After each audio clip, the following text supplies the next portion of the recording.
Hi, good evening. Hi, good evening to everybody. Hi, I'm really happy to be here. And Hello, everybody.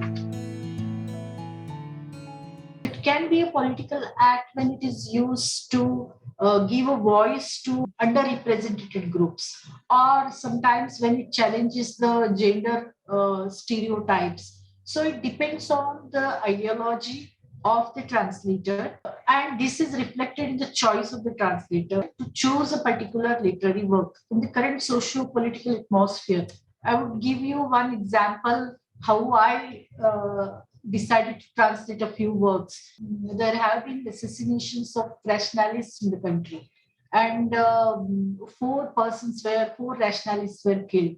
And I had myself attended many functions, many programs, seminars, and I went to Delhi once. There was a publication of a book in Delhi, and I was present there, and I listened to the speech by Dr. Romila Thapar at that time, and she spoke very well.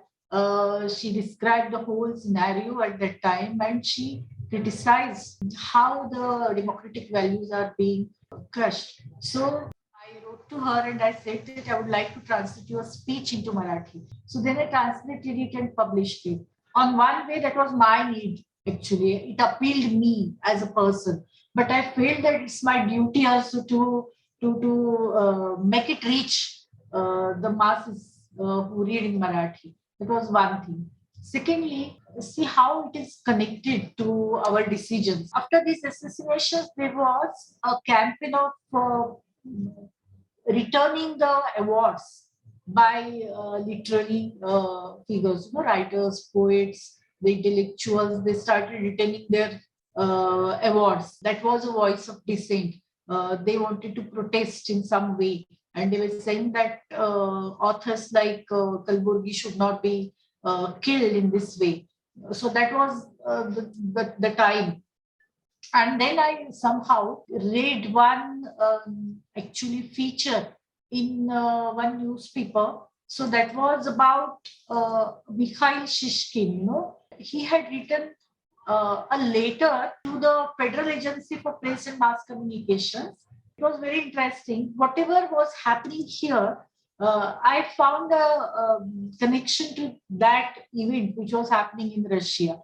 So what he did is he was invited to a book fair in USA in 2013, and he refused that invitation. He rejected it, and he wrote a letter, open letter, and he described the political scenario in Russia at that time, where he says a country where power has been seized by a corrupt criminal regime, where the state is a pyramid of thieves, where elections have become farce, where courts serve the authorities, not the law, where there are political prisoners, where state television has become a prostitute, where packs of imposters pass insane laws that are returning everyone to the Middle Ages.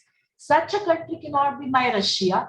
I cannot and do not want to participate in an official Russian delegation representing that Russia.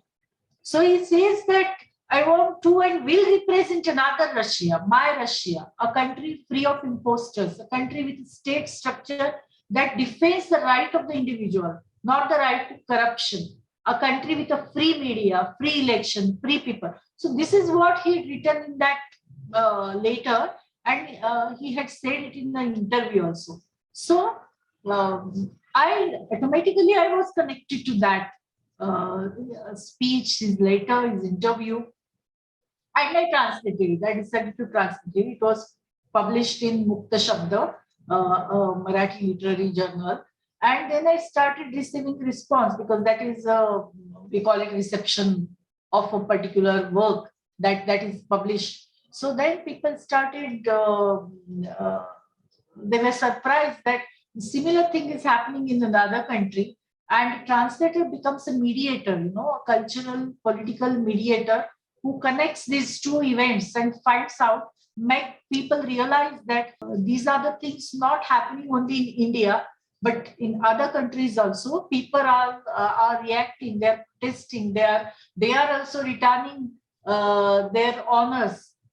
So this is how we get connected to the political situation, not only in our country, but in other countries also. So here the role of translator is to connect these points, these events happening in the world, and bring it to our mother tongue so that the people, native people can read it.